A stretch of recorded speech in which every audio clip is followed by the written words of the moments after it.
Good morning everyone. आज के class में हम लोग मार्किंग ऑफ टेबल के बारे में बात करने वाले हैं। इसमें हम लोग मार्किंग टेबल हम लोग किसको बोलते हैं, वो क्या साइज में पाया जाता है, उसका कंस्ट्रक्शन क्या होता है, इंट्रोडक्शन क्या होता है और उसके प्रिक्वेशन के बारे में हम लोग आज के क्लास में जानेंगे। और हम लोग इसके बारे में सीखने की कोशिश करेंगे कि हमारा मार्किंग ऑफ टेबल क्या होता है। ठीक है, तो मार्किंग ऑफ टेबल का सबसे पहले हम लोग इंट्रोडक्शन देखते हैं। इंट्रोडक्शन क्या, उससे पहले हम लोग पीछे के क्लास को थोड़ा सा रिवाइज कर लेते हैं। क्या था हमारा पीछे का क्लास, जिसमें पीछे के क्लास में हम लोग एंगल प्लेट्स के टाइप्स के बारे में पढ़े थे, जिसमें हम लोग एंगल प्लेट के चारों टाइप्स के बारे में पढ़े थे। कौन कौन सा types? Solid angle plate, slotted angle plate, swivel angle plate और बॉक्स एंगल प्लेट। तो ये हमारा क्या था? सॉलिड एंगल प्लेट हमारा क्या था? एक प्रकार का एक ही ठोस पीस से हमारा बना हुआ था। उसको अधिकांश हम लोग क्या होता है, अपेक्षाकृत छोटे साइज का एंगल प्लेट भी बोल सकते हैं। उसमें मार्किंग करते समय हम लोग क्या करते थे, जॉब को आश्रय देने के लिए हम लोग सॉलिड प्लेन सॉलिड जो एंगल प्लेट है उसका हम लोग प्रयोग करते थे। उसके बाद दूसरा हमारा हो गया स्लॉटेड एंगल प्लेट। तो इनरेगुलर शेप का जितना भी वर्कपीस होता था, जिसको जनरली हम लोग एंगल प्लेट या फिर कहीं से सपोर्ट करके नहीं कार्य कर सकते थे, वहाँ पे हम लोग क्या करते थे, इनरेगुलर शेप के लिए हम लोग क्या करते हैं, इस तरह के जो हमारा स्लॉटेड एंगल प्लेट है इसका प्रयोग करते हुए हम लोग क्या करते थे, उसके ऊपर आसानी से हम लोग होल्ड करके मार्किंग कर सकते थे। इसमें हम लोग क्या क्लैंप और बोल्ट लगाकर जॉब को इसमें हम लोग बांध लेते थे। ये हमारा स्लॉटेड एंगल प्लेट का खासियत था। उसके बाद स्वेबल एंगल प्लेट क्या था, इसको हम लोग विभिन्न विभिन्न एंगल में इसके दो प्लेन सरफेस जो होता है उसको हम लोग किसी भी एंगल में हम लोग इसको घुमा के इसको सेट करके नट और बोल्ट की सहायता से पोजीशन में सेट करके हम लोग इसको कार्य में लेते थे। उसके बाद बॉक्स एंगल प्लेट हो गया। बॉक्स एंगल प्लेट हमारा क्या होता था, इसमें हम लोग एक बार जॉब को होल्ड कर देने के बाद डिफरेंट शेप में हम लोग इसको क्या कर सकते थे, मशीनिंग ऑपरेशन भी कर सकते थे, चारों साइड में मशीनिंग ऑपरेशन भी कर सकते थे। उसके साथ साथ हम लोग इसमें चारों साइड में मार्किंग भी कर सकते थे। इससे हमको बहुत ज़्यादा टाइम की बचत होती थी। उसके साथ साथ हम लोग इसके सेफ्टी प्रिकॉशन को जाने थे। तो आज चलिए हम लोग अब मार्किंग ऑफ टेबल का इंट्रोडक्शन देखते हैं। तो मार्किंग ऑफ टेबल क्या है? मार्किंग करने वाले टूल और जॉब को रखकर मार्किंग की जाती है।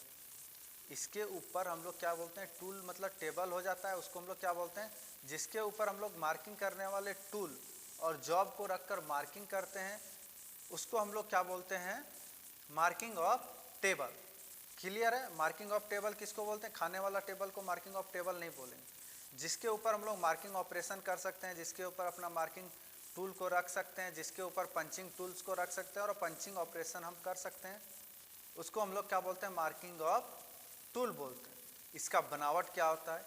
इसकी बनावट में अधिकांशतः ये हमारा क्या वर्गाकार या फिर आयताकार देखने के लिए मिलता है। क्या होता है हमारा बनावट में, ये हमारा क्या होता है, या तो आयताकार या फिर किसमें हमको वर्गाकार देखने के लिए हमको ये मिलता है। ठीक है, इसको हम लोग क्या बोलते हैं, ये हमारा इसका किसका था, इसका कंस्ट्रक्शन था। अब हम लोग इसका मटेरियल के बारे में बात करें तो हमारा किस मटेरियल का ये मार्किंग ऑफ टेबल बना होता है। तो मार्किंग ऑफ टेबल हमारा किस मटेरियल का बना होता है, तो ये मार्किंग ऑफ टेबल हमारा कास्ट आयरन की एक प्लेट होता है। क्या होता है? कास्ट आयरन की प्लेट होता है, जो कि लकड़ी के फ्रेम वाले टेबल के ऊपर भी हम लोग रख देते हैं, या फिर सॉलिड फ्रेम जो मटेरियल के मेटल से बने फ्रेम होता है उसके ऊपर भी हम लोग इसको रख देते हैं। अधिकांश हम लोग क्या करते हैं, इसको लकड़ी के स्ट्रक्चर या फिर फ्रेम के ऊपर हम लोग इसके कास्ट आयरन का बना हुआ जो प्लेट होता है उसको उसके ऊपर रखते हैं, जिससे हमको क्या होता है, कम आवाज़ उत्पन्न होता है और क्या होता है, झटका वो सहन कर सकता है लकड़ी। इसीलिए उसके ऊपर हम लोग इसका बेस वाला देके हम लोग इसको रखते हैं। ये हमारा क्या था, उसका मटेरियल। ठीक है, अब हम लोग इसको यूज के लिए हम लोग तो इसको बता ही चुके हैं कि मेटल से बना या फिर हम लोग उसको लकड़ी के बने हुए फ्रेम के ऊपर हम लोग रखते हैं। तो मेटल में किस मेटल का, तो माइल्ड स्टील से बना हुआ जो स्टैंड होता है ना, उसके ऊपर हम लोग रख के इसको हम लोग कार्य में लेते हैं। ठीक है, अब कंस्ट्रक्शन का ही कुछ और डिटेल्स हम लोग देख लेते हैं। यह क्या होता है, स्टैंड प्रायः क्या होता है, एक साइज का होता है कि किस तरह का होता है, एंगल आयरन का या फिर चैनल का बना होता है। एंगल आयरन मतलब एक 3 कोण वाला ट्रायंगल जिसमें ऊपर एक प्लेट रख देंगे तो नहीं हो जाता है, और एक ऐसे यू शेप में जो आता है उसको हम लोग चैनल बोलते हैं। तो ये टेबल हमारा या तो चैनल वाला शेप से बना होता है या फिर एंगल आयरन से हमारा बना होता है, जो कि ट्रायंगल शेप में हमारा मुड़ा हुआ होता है, क्रॉस सेक्शन ट्रायंगल जैसा उसका दिखता है। ये हमारा क्या था, उसका क्रॉस सेक्शन। अब हम लोग हाइट की बात करें तो हमारा ये मार्किंग ऑफ टेबल का हाइट कितना होता है, कितना स्टैंडर्ड में उसका लेंथ होता है, स्टैंडर्ड विड्थ कितना होता है, कि अपने मन से हम लोग कोई भी स्टैंडर्ड में इसको बना सकते हैं, कोई भी हाइट इसको दे सकते हैं, कोई भी लेंथ इसको हम लोग दे सकते हैं। इसके बारे में हम लोग इसमें बात करेंगे। तो सबसे पहले इसमें क्या करेंगे हम लोग, इसका एक ऊंचाई फिक्स रहता है, फर्श से ऊंचाई हमारा फिक्स रहता है। क्या होता है, इसका ऊंचाई फर्श से 75 सेंटीमीटर से लेकर के 90 सेंटीमीटर तक रहता है। कितना रहता है, 75 सेंटीमीटर से लेकर के 90 सेंटीमीटर तक इसका ऊंचाई रहता है। फर्श से 75 से 90 सेंटीमीटर तक इसका ऊंचाई रहता है। ठीक है, अब हम लोग इसका लेंथ विड्थ के बारे में बात कर लें तो ये हमारा क्या होता है, ऊंचाई तो देख लिए कितना होता है हमारा, 75 सेंटीमीटर से लेकर 90 सेंटीमीटर तक रखा जाता है। प्रायः मार्किंग ऑफ टेबल हमारा क्या होता है, 90 इंटू 90 इंटू 80 सेंटीमीटर का हमारा मार्किंग ऑफ टेबल रखा जाता है। मार्किंग ऑफ टेबल हमारा क्या होता है, 90 इंटू 90 इंटू 80 सेंटीमीटर का मार्किंग ऑफ टेबल हमारा प्रयोग में लाया जाता है। इसमें क्या होता है, 90 सेंटीमीटर लंबाई वाला, 90 सेंटीमीटर चौड़ाई वाला, 80 सेंटीमीटर ऊंचाई वाला भी मार्किंग ऑफ टेबल हम लोग कार्य में ले सकते हैं। ये हमारा क्या था, इसका पूरा कंस्ट्रक्शन। ठीक है, अब हमारा ये मार्किंग ऑफ टेबल में यहाँ पे पिक्चर में भी दिख रहा होगा, ऊपर में हमारा क्या दिख रहा है, फ्लैट मशीन सरफेस। क्या है हमारा, फ्लैट मशीन सरफेस। ये हमारा फ्लैट मशीन सरफेस क्यों लिखा हुआ, क्योंकि इसका ऊपरी सतह फिनिशिंग किया हुआ था, मशीनिंग किया हुआ था, ग्राइंडिंग किया हुआ था, जो कि एकदम प्लेन सरफेस प्रदान करता है, जिसके ऊपर हम लोग फिनिशिंग जॉब को भी रखते हैं या फिर रफ जॉब को भी रख के उसके ऊपर हम लोग मार्किंग वगैरह करते हैं। डिफरेंट तरह का हम लोग इसमें ऑपरेशन लेते हैं।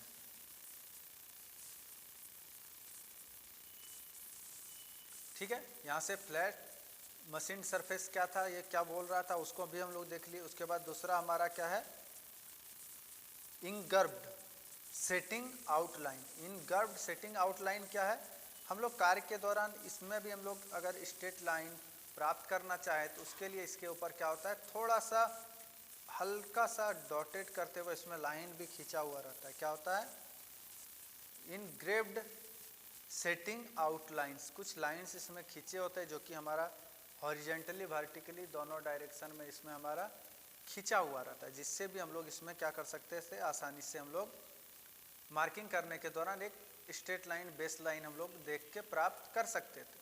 ठीक है, ये हमारा मार्किंग ऑफ टेबल था। अब चलिए हम लोग मार्किंग ऑफ टेबल का सेफ्टी प्रिकॉशन के बारे में जानेंगे। ठीक है, तो मार्किंग ऑफ टेबल का प्रयोग हम लोग एनविल की तरह नहीं करेंगे। मार्किंग ऑफ टेबल के ऊपर हम लोग हैवी वेट वाले हैमर का प्रयोग नहीं करेंगे। हैवी कटिंग टूल्स को रखकर डायरेक्ट हम लोग क्या करेंगे, मार्किंग ऑफ टेबल पे कटिंग टूल रख के हैमर से चोट नहीं मारेंगे, नहीं तो मार्किंग ऑफ टेबल का जो प्लेट हमारा है, कास्ट आयरन का जो प्लेट है, उसमें हमारा क्या होगा, वो कट जाएगा, खरोच आएगा और हमारा मार्किंग ऑफ टेबल खराब होने लगेगा। जब भी हम लोग टूल्स प्रयोग करेंगे तो उसके नीचे वर्कपीस जॉब को हम लोग रखेंगे, उसके ऊपर हम लोग प्रयोग करेंगे। इसको कार्य करने से पहले क्या करना है, अच्छी तरह से क्लीन कर लेना है और इस पर भी जंग रस्ट ना लगे, इसके लिए एक तेल, लिक्विड या फिर ग्रीस या फिर मोबिल का एक लेयर इसके ऊपर हमेशा बनाए रखना है, ताकि बाहरी वातावरण से ये हमारा बचा रहे, हवा में जो नमी हमारा है उससे भी हमारा ये बचा रहे। और क्या करना चाहिए, इस पर हथौड़े का चोट हमको नहीं लगाना चाहिए, जिसके बारे में हम पहले भी बात कर चुके हैं। कार्य करने के बाद भी इसको क्या करना चाहिए, अच्छी तरह से तेल लगा के रख देना चाहिए। मतलब कार्य करने से पहले भी इसके ऊपर तेल लगाना चाहिए और कार्य करने के बाद भी हमको इसके ऊपर तेल लगाना चाहिए।